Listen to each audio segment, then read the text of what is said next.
Dia kehilangan pekerjaannya karena pandemi, lalu mengalami masa sulit. Dia pikir dengan iman, dia akan menerima berkat dan kasih karunia Tuhan, dan Tuhan akan membantunya melewati masa sulit. Namun, doanya tak terkabul. Menghadapi segala macam penderitaan, bagaimana dia mengubah pandangan kelirunya tentang iman dan melihat berkat Tuhan? Apa yang dia dapatkan melalui pengalaman ini?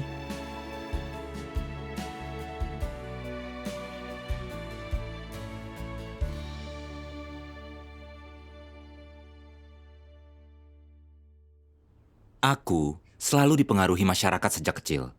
Aku suka ikut orang lain dalam segala hal. Orang di sekitarku Kristen, jadi aku juga.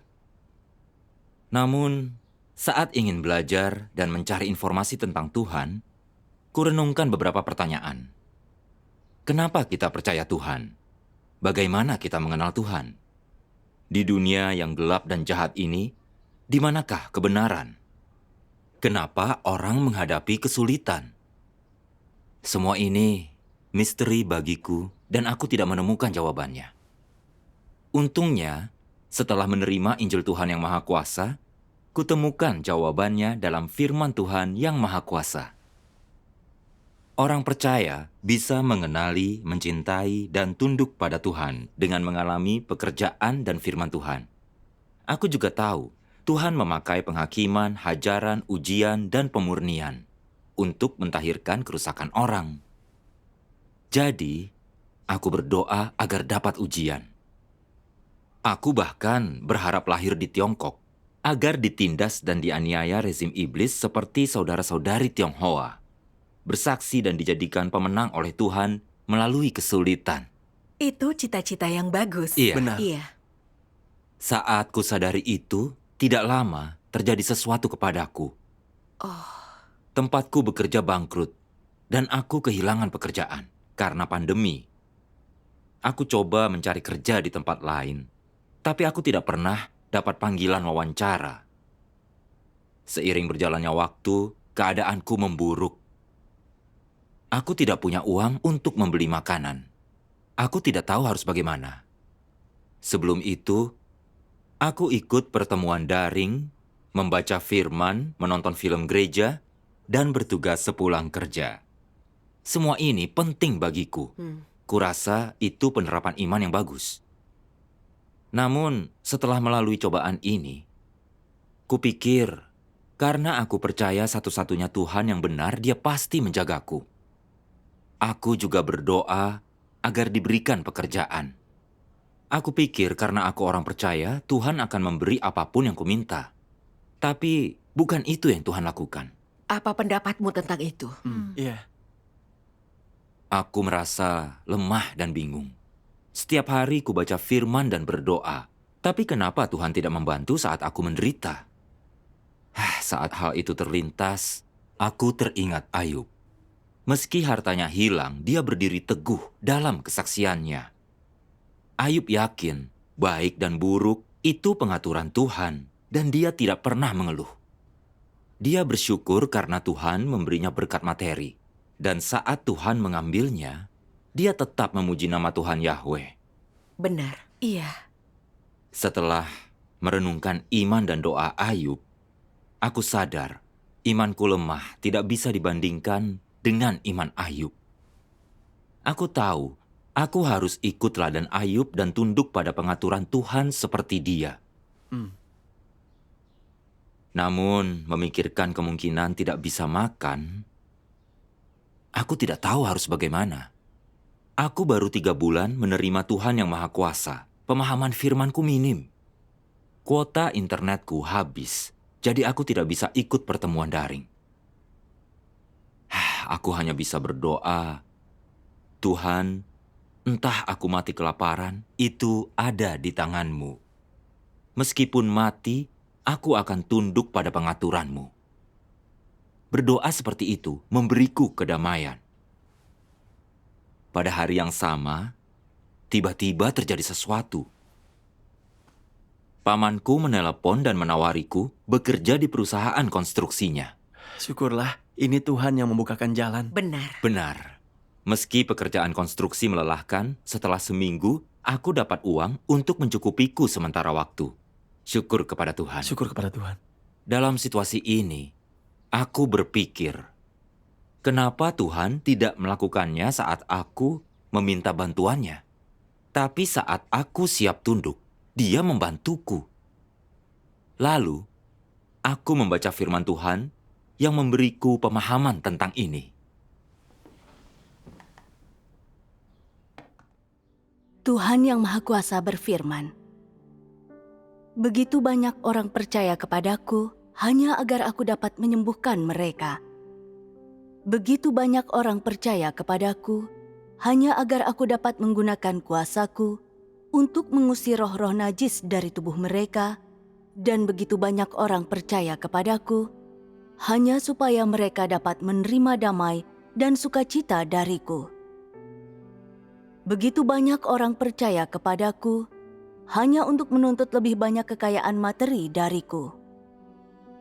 Begitu banyak orang percaya kepadaku hanya untuk menjalani hidup ini dengan damai dan agar aman dan selamat di dunia yang akan datang.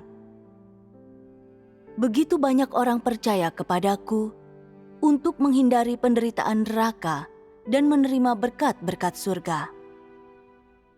Begitu banyak orang percaya kepadaku hanya demi kenyamanan sementara, tetapi tidak berusaha memperoleh apapun dari dunia yang akan datang. Saat aku menjatuhkan murkaku ke atas manusia dan mengambil semua sukacita dan damai yang pernah mereka miliki, manusia menjadi bimbang. Saat aku memberi kepada manusia penderitaan neraka dan menarik kembali berkat-berkat surga, rasa malu manusia berubah menjadi amarah. Saat manusia memintaku untuk menyembuhkan mereka, aku tidak memedulikan dan merasakan kebencian terhadap mereka. Manusia meninggalkanku untuk mencari cara pengobatan lewat perdukunan dan ilmu sihir. Saat aku mengambil semua yang telah manusia tuntut dariku, semua orang menghilang tanpa jejak. Maka dari itu, aku berkata bahwa manusia beriman kepadaku karena aku memberi terlalu banyak kasih karunia dan ada terlalu banyak yang bisa didapatkan. Hubungan manusia dengan Tuhan semata-mata demi kepentingan diri sendiri. Hubungan ini adalah hubungan antara penerima dan pemberi berkat. Sederhananya, hubungan ini seperti hubungan antara karyawan dan majikan. Karyawan bekerja hanya untuk menerima upah yang diberikan oleh majikannya. Dalam hubungan semacam ini, tidak ada kasih sayang, hanya ada transaksi. Tidak ada tindakan mencintai dan dicintai, hanya ada derma dan belas kasihan. Tidak ada pengertian, hanya ada kemarahan terpendam dan tipu daya. Tidak ada keintiman, hanya ada jurang yang tak bisa diseberangi. Sekarang setelah segala sesuatunya telah sampai pada titik ini, siapakah yang mampu membalikan arah semacam ini? Dan berapa banyakkah orang yang benar-benar mampu memahami betapa buruknya hubungan ini? Aku yakin bahwa ketika orang membenamkan diri dalam kegembiraan karena diberkati, tak seorang pun yang dapat membayangkan betapa memalukan dan tidak sedap dipandangnya hubungan dengan Tuhan yang seperti ini. Amin. Amin. Itu mengungkap motivasi kita mendapat berkat dan keadaan rusak kita. Benar. Banyak orang beriman hanya mencari penghiburan Tuhan. Mereka tidak ingin mengalami kemalangan dan berharap Tuhan memberi semua yang mereka mau. Tapi tidak peduli apakah mereka memuaskan Tuhan. Bagi mereka, tunduk kepada Tuhan tidaklah penting. Yang terpenting adalah Tuhan memberikan yang mereka mau. Dalam imanku, pendeta dan penatua berkhotbah, kita harus meminta berkat Tuhan. Tapi pengejaran seperti itu menodai hubungan kita dengan Tuhan. Benar. Iya. Sama seperti firman Tuhan ini. Hubungan manusia dengan Tuhan semata-mata demi kepentingan sendiri. Hubungan antara penerima dan pemberi berkat. Sederhananya, hubungan antara karyawan dan majikan. Karyawan bekerja hanya demi upah yang diberikan majikannya. Dalam hubungan ini tidak ada kasih sayang, hanya transaksi. Iya. Firman itu kebenaran, jadi aku merenungkan diri. Kulihat imanku juga demi dapat berkat Tuhan. Niat itu tersembunyi jauh di lubuk hatiku. Aku pikir karena Tuhan kembali ke bumi, Dia pasti memberkati semua orang yang menerimanya. Kupikir karena ku terima pekerjaan baru Tuhan, aku pasti dapat berkat. Dan hidupku akan lebih baik. Namun, kenyataannya tidak seperti itu. Aku mengalami kesulitan dan hidupku susah. Aku menjadi lemah dan negatif. Aku tidak punya uang dan makanan, serta tidak ada internet untuk pertemuan daring. Bagaimana aku menerapkan imanku? Aku marah dan merasa Tuhan tidak peduli kepadaku. Aku kesana kemari cari kerja dan mohon bantuan Tuhan. Tapi Tuhan tidak menjawab ataupun mengabulkan doaku. Aku menjadi ragu akan Tuhan. Apa Dia Tuhan yang benar? Seperti firman Tuhan, saat kujatuhkan murkaku ke atas manusia, mengambil damai dan sukacita yang Dia punya, manusia menjadi bimbang. Iya. Penyingkapan firman Tuhan membuatku malu dengan yang kutunjukkan. Firman Tuhan juga menunjukkan beriman demi berkat adalah pandangan yang salah. Karena aku melihat Tuhan sebagai pemberi berkat dan diriku sebagai penerima berkat. Saat Tuhan tidak memberi pekerjaan seperti kemauanku, aku menyalahkannya dan berpikir Dia tidak peduli. Aku melihat betapa konyol dan bodohnya sudut pandangku tentang iman. Wah, iya. Aku ingat, aku ikut pertemuan sejak kecil, dan yang kudengar, Tuhan akan memberimu berkat. Kau diberkati jika beriman. Mintalah kepada Tuhan, Dia pasti akan menjawab. Hal yang kudengar dari dunia agama, orang tua, dan orang lain sangat memengaruhiku. Aku jadi merasa hanya perlu percaya untuk dapat berkat dan bebas dari penderitaan duniawi. Aku tidak pernah berpikir punya hasrat untuk berkat itu salah. Juga tidak melihat bahwa itu watak iblis. Aku baru paham setelah membaca firman yang menyingkap kerusakan manusia. Tanpa penyingkapan firman Tuhan, tidak seorang pun mengenal dirinya. Iya. Kalau hanya mengejar berkat dalam iman, kita tidak akan mendapat kebenaran dan kerusakan kita tak akan berubah. Benar. Benar. Aku bertanya-tanya, apakah iman hanya untuk menerima berkat materi? Apa orang yang uangnya banyak adalah orang yang diperkenankan Tuhan? Jika begitu, kenapa dalam Yohanes 6 ayat 27 Tuhan Yesus berfirman, "Jangan bekerja untuk daging yang dapat binasa, tetapi untuk daging yang bertahan kekal, yang akan Anak Manusia beri padamu. Karena Dia telah dimeteraikan Allah Bapa. Ada pula, jangan kumpulkan bagimu harta di bumi, di mana ngengat dan karat merusakkannya, dan pencuri mencurinya. Tetapi kumpulkan bagimu harta di surga, di mana ngengat atau karat tidak merusakkannya, dan pencuri tidak mencurinya. Sebab di mana hartamu berada, disitulah hatimu berada." Amin. Amin. Lalu aku sadar, meminta berkat materi kepada Tuhan adalah hasrat berlebihan manusia. Itu kerusakan dan Tuhan membencinya. Iya. Itu karena iblis menyesatkan dan menghalangi kita tahu identitas Tuhan dan tahu Tuhan yang mengatur nasib kita, agar kita tidak tunduk padanya. Saat semuanya berjalan lancar, kita bersyukur kepada Tuhan. Tapi saat menghadapi kesulitan, saat Tuhan tidak memenuhi tuntutan kita salah paham dan menyalahkan Tuhan. Ini menentang Tuhan. Iya, ini mengingatkanku pada Abraham. Dia rela tunduk pada apapun dari Tuhan. Baik ataupun buruk, dia tidak punya pilihan pribadi. Saat Tuhan menyuruh Abraham mengorbankan anaknya, Abraham siap melakukan itu seperti yang Tuhan minta. Itu menyakitkan baginya, tapi dia tidak bertanya, Kenapa kau minta ini dariku? Kenapa memperlakukanku begini? Amin.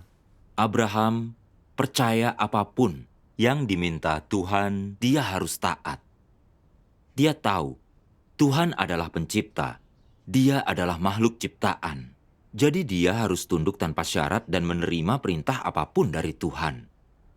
Iman Abraham mendapatkan perkenanan Tuhan. Tapi orang zaman sekarang berbeda dari Abraham. Pikiran kita sibuk dengan berkat materi dan kita abaikan kehendak Tuhan. Tuhan Yesus menasihati kita, carilah dulu kerajaan Tuhan dan kebenarannya, dan semua ini akan ditambahkan kepadamu. Kita tidak boleh mencari berkat materi, tapi harus menjalankan kehendak Tuhan dan melakukan tugas dengan baik. Itulah yang penting.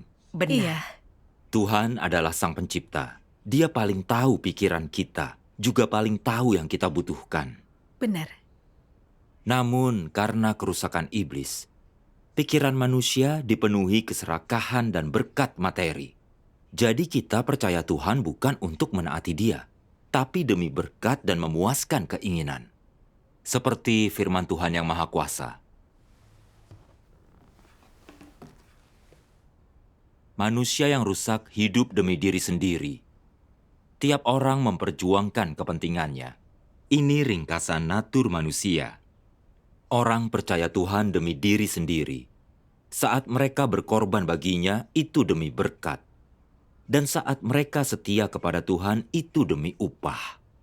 Singkatnya, semua itu demi berkat, upah, dan masuk kerajaan surga. Di masyarakat, orang bekerja demi keuntungan sendiri. Dan di rumah Tuhan, mereka bertugas demi berkat. Orang meninggalkan segalanya dan menanggung penderitaan demi berkat. Tak ada bukti lebih kuat tentang natur iblis dalam diri manusia. Amin. Firman Tuhan menyingkap kebenaran tentangku. Aku melihat kebodohan dan keegoisanku, serta tahu saat menghadapi hal yang tidak kusukai, aku harus berdoa dan tunduk pada Tuhan. Jangan hanya mengejar berkat. Iya. Benar. Benar. Tapi tidak lama kemudian, aku mengalami masalah yang sama. Karena aku hanya seminggu bekerja di tempat pamanku lalu keluar. Setelah aku hanya fokus bertugas di rumah, uangku cepat habis.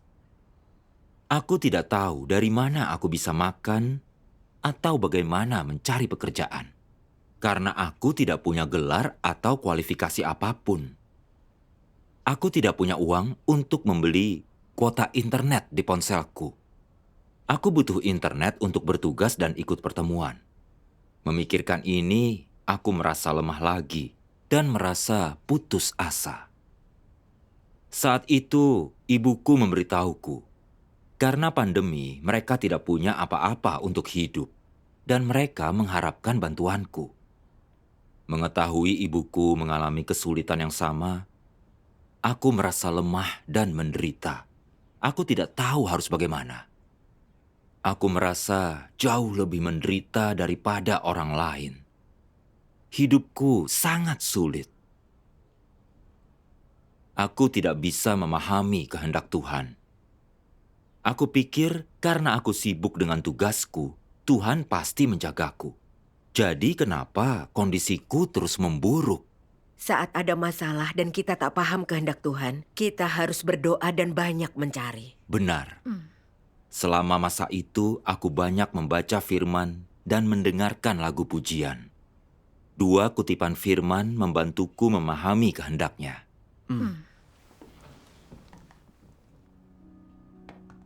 Tuhan Yang Maha Kuasa berfirman, dalam kepercayaan mereka kepada Tuhan, yang orang cari adalah mendapatkan berkat untuk di masa depan. Inilah tujuan dalam iman mereka. Semua orang memiliki niat dan harapan ini. Walaupun demikian, kerusakan di dalam natur manusia harus diselesaikan melalui ujian. Dalam aspek mana saja engkau tidak dimurnikan dan menyingkapkan kerusakan, dalam aspek-aspek inilah engkau harus dimurnikan. Ini adalah pengaturan Tuhan.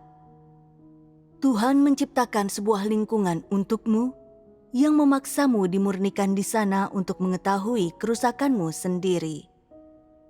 Pada akhirnya, engkau mencapai titik di mana engkau lebih suka mati dan meninggalkan rencana dan keinginanmu dan tunduk pada kedaulatan dan pengaturan Tuhan.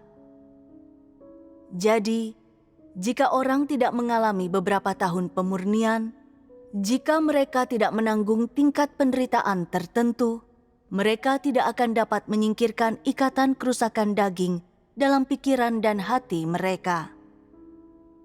Dalam aspek manapun orang masih tunduk pada perbudakan iblis, dan dalam aspek manapun mereka masih memiliki keinginan dan tuntutan mereka sendiri, dalam aspek-aspek inilah mereka harus menderita. Hanya melalui penderitaan, pelajaran dapat dipetik, yang berarti orang bisa mendapatkan kebenaran dan memahami kehendak Tuhan. Sebenarnya, banyak kebenaran dapat dipahami dengan mengalami ujian yang menyakitkan. Tidak ada orang yang dapat memahami kehendak Tuhan, mengakui kemahakuasaan dan hikmat Tuhan, atau menghargai watak Tuhan yang benar ketika berada di lingkungan yang nyaman dan mudah, atau ketika keadaan baik. Itu tidak mungkin.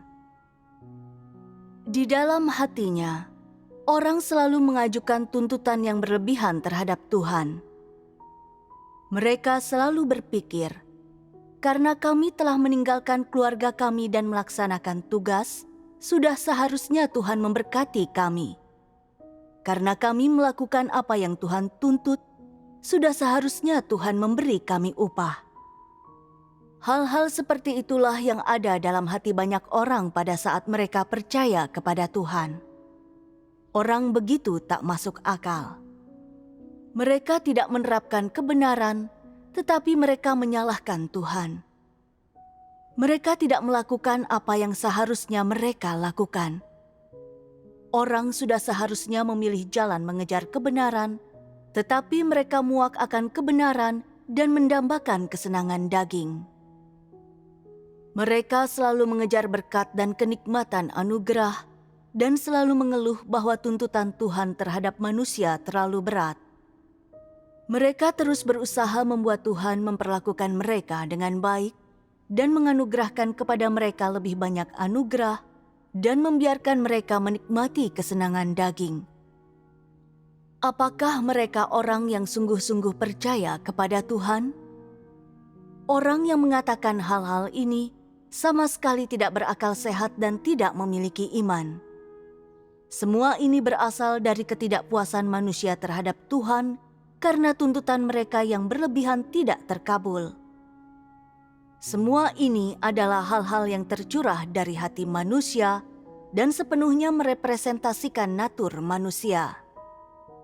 Hal-hal ini ada dalam diri manusia, dan jika mereka tidak menyingkirkannya, semua itu akan menyebabkan mereka, dimanapun dan kapanpun, menyalahkan Tuhan dan salah paham terhadapnya.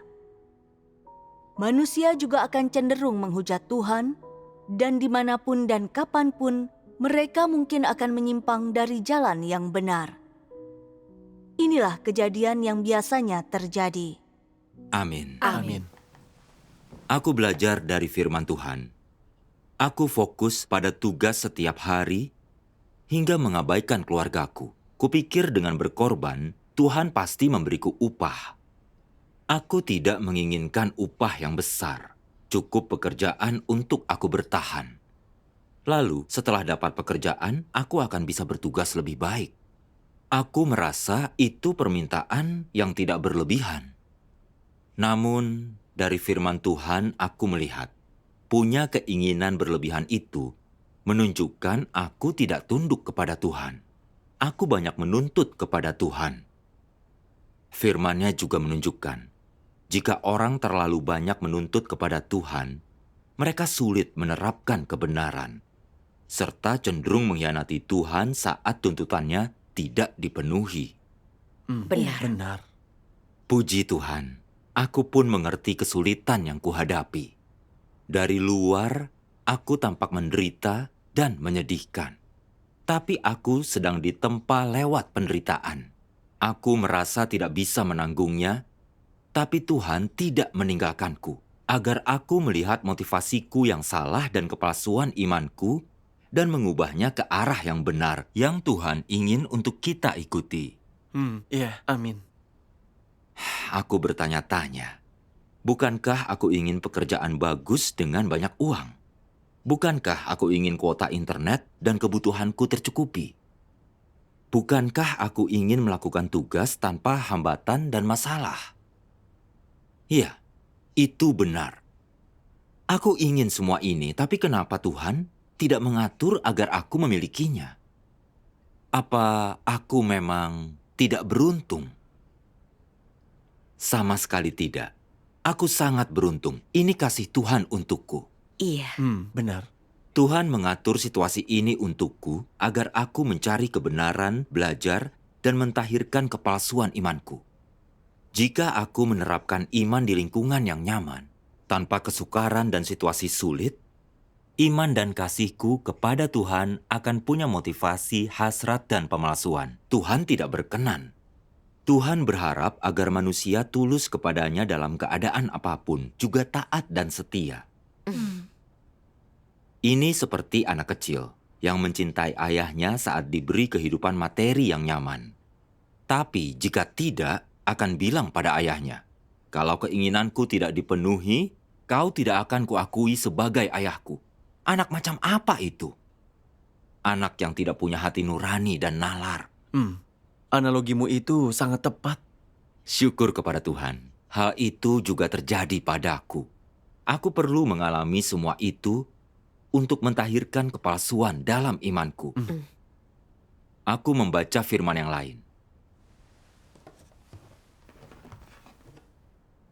Tuhan yang Maha Kuasa berfirman, apa maksudnya kepercayaan sejati kepada Tuhan?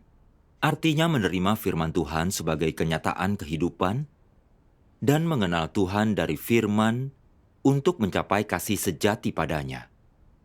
Lebih jelasnya, percaya kepada Tuhan adalah agar engkau bisa menaati dan mengasihi Tuhan, serta melakukan tugas makhluk ciptaan Tuhan. Inilah tujuan percaya Tuhan. Engkau harus mencapai pengetahuan tentang keindahan Tuhan, betapa Tuhan layak dihormati, bagaimana Tuhan melakukan penyelamatan dalam diri semua makhluk ciptaannya dan menyempurnakan mereka. Inilah inti dari kepercayaanmu kepada Tuhan. Utamanya, percaya Tuhan adalah peralihan dari hidup dalam daging ke hidup yang mengasihinya. Dari hidup dalam kerusakan menjadi hidup dalam firman Tuhan.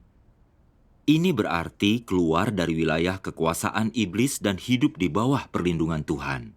Mencapai ketaatan kepada Tuhan dan bukan daging.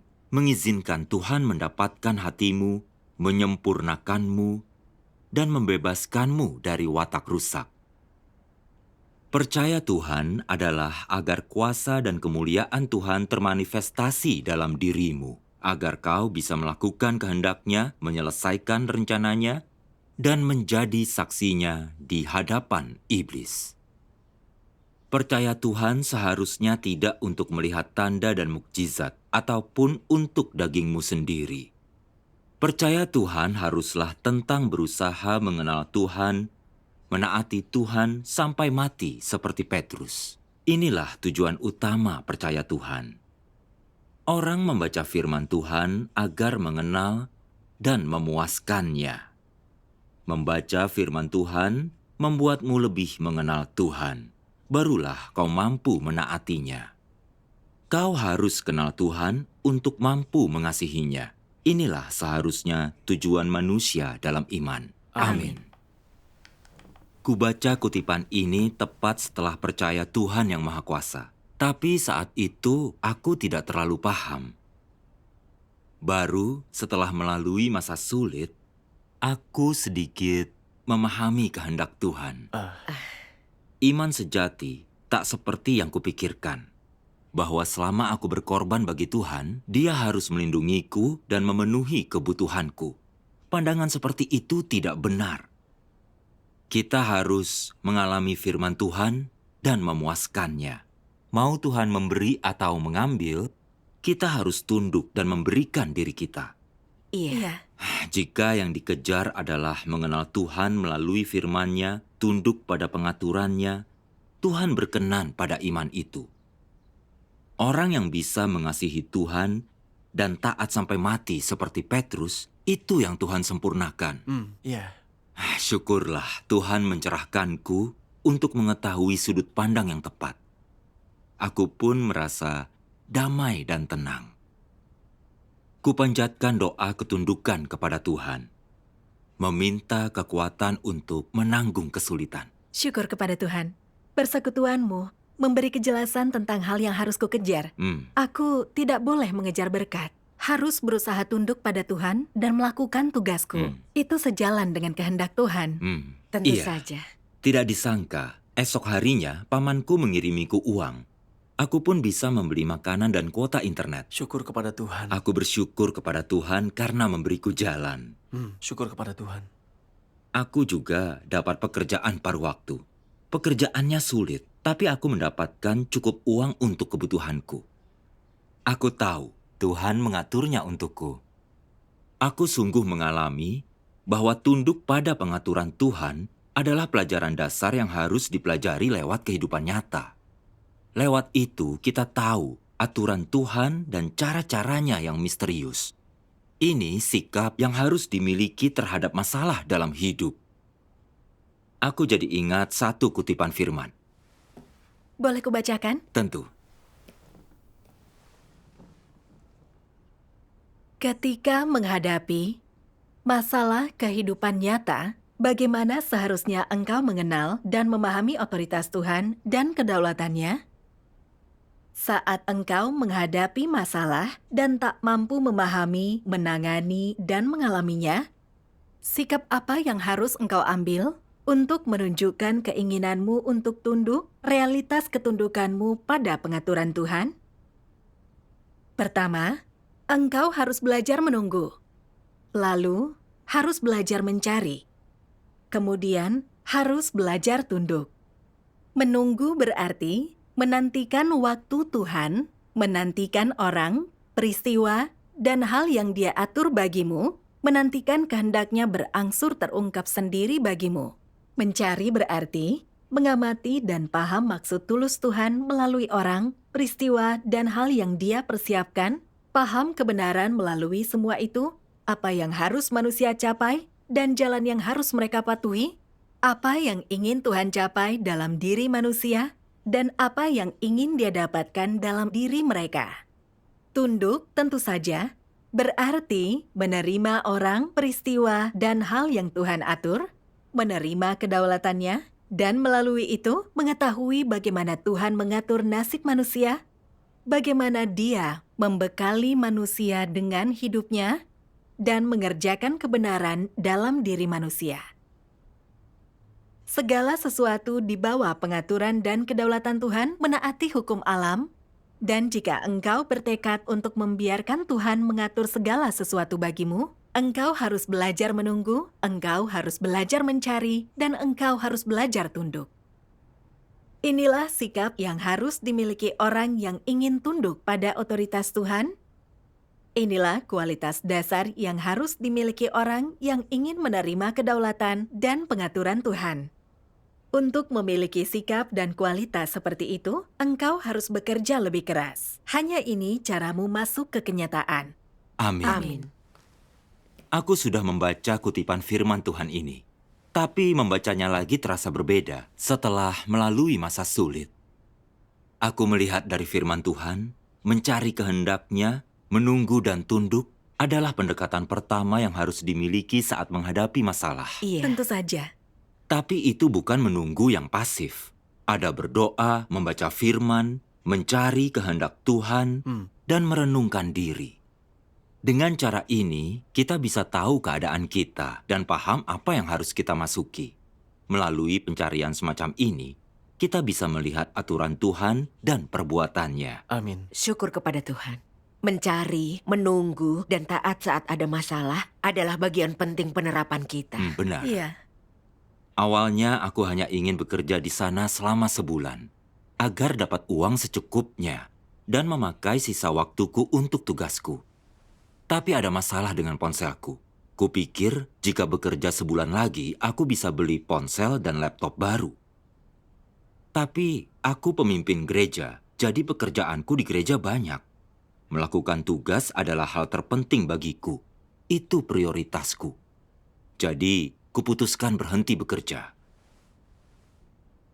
Setelah pemimpin tinggi tahu tentang situasiku, dia bilang, agar aku bisa bertugas dengan baik, gereja akan membelikan laptop dan kuota internet. Syukur kepada Tuhan. Aku senang sekali mendengarnya. Aku merasa sangat bersemangat. Aku tahu ini kasih karunia Tuhan. Tuhan membukakan jalan agar aku bisa bertugas dengan baik. Iya. Aku juga melihat Tuhan tidak mempersulitku. Tuhan hanya ingin aku tulus dan taat. Iya. Aku mengalami kasih Tuhan lewat masa sulit. Dulu bayanganku tentang kasih Tuhan kepada manusia itu samar dan tidak sesuai kenyataan. Usai mempelajari semua ini lewat situasi kehidupan nyata, aku sungguh paham. Melalui situasi ini kulihat kebodohan dan keegoisanku. Ini menuntunku mengubah sudut pandang keliruku dan menempuh jalan yang benar. Itu sungguh kasih-Nya untukku. Iya. Benar. Aku juga memahami sikap yang benar untuk melewati masa sulit dan cara mendekati Tuhan.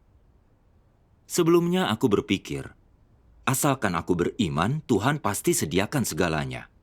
Kini aku tahu, kita tidak boleh selalu menuntut Tuhan dan harus tunduk serta memenuhi kehendak-Nya. Benar. Inilah nalar yang harus kita miliki di hadapan Tuhan. Benar. Benar. Iya, aku menghadapi ujian lain tak lama kemudian. Oh. Setelah 1 bulan bekerja, pada hari gajian, aku tiba-tiba dirampok di jalan. Setengah dari gajiku dirampas. Berkat perlindungan Tuhan, meski bawa pisau, mereka tidak melukaiku. Syukur kepada Tuhan. Aku segera berpikir, Tuhan biarkan itu terjadi karena niat baik-Nya. Aku ingat Ayub kaya raya. Tapi saat semua miliknya diambil dan anaknya meninggal, dia tunduk tanpa syarat, tidak mengeluh, tetap memuji namanya. Aku tidak kaya, hanya orang biasa. Sedikit uangku dicuri, dan meski aku membutuhkannya dan berencana memakai uang itu, aku siap mengikuti teladan Ayub. Aku berdoa, "Ya Tuhan, Engkau tak terselami. Aku tidak sepenuhnya paham apa yang terjadi. Tapi aku percaya kehendak-Mu tersembunyi di dalamnya. Aku siap untuk tunduk. Gerakanlah hatiku dan bimbing aku agar tidak negatif." Amin. Aku merasa tenang setelah berdoa. Seolah tak terjadi apa-apa. Syukur kepada Tuhan. Aku bertugas dengan tenang seperti biasa tanpa merasa khawatir. Sikapku sangat berbeda dibandingkan saat sebelum memahami aturan Tuhan. Itu karena aku tahu Tuhan mengatur keadaan itu untuk mentahirkanku. Itu juga memperdalam pemahamanku tentang kasih Tuhan. Ungkapan kasih Tuhan tak semata-mata dengan memberi kita berkat materi. Karena barang hanya memuaskan keinginan daging kita. Kasih Tuhan yang sejati adalah agar kita belajar kebenaran dengan mengalami penghakiman firman-Nya. Tahu alasan kita beriman. Cara menghormati Tuhan, cara mencintai Tuhan, lalu akhirnya tunduk pada pengaturan Tuhan. Syukur kepada Tuhan. Pemahaman ini adalah sepenuhnya kasih karunia-Nya. Benar. Iya, itu mengingatkanku kepada firman Tuhan. Tuhan berfirman, kasih manusia akan Tuhan dibangun atas dasar pemurnian dan penghakiman Tuhan. Jika hanya menikmati kasih karunia Tuhan, memiliki kehidupan yang damai atau berkat materi, kau belum mendapatkan Tuhan, dan imanmu belum dianggap berhasil. Tuhan telah menjalankan pekerjaan kasih karunia dalam daging dan memberikan berkat materi kepada manusia.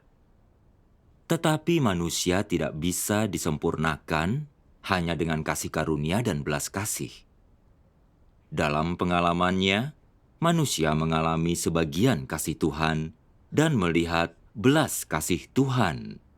Tetapi setelah mengalaminya selama beberapa waktu, ia melihat kasih karunia dan belas kasih Tuhan tidak mampu membuat manusia sempurna, tidak mampu menyingkapkan apa yang rusak dalam diri manusia, dan tidak mampu menghilangkan watak manusia yang rusak, atau menyempurnakan kasih dan imannya. Pekerjaan kasih karunia-Nya itu pekerjaan satu periode. Manusia tak bisa andalkan kasih karunia Tuhan untuk mengenalnya. Bagaimana penyempurnaan Tuhan atas manusia tercapai? Ini dicapai dengan watak benarnya.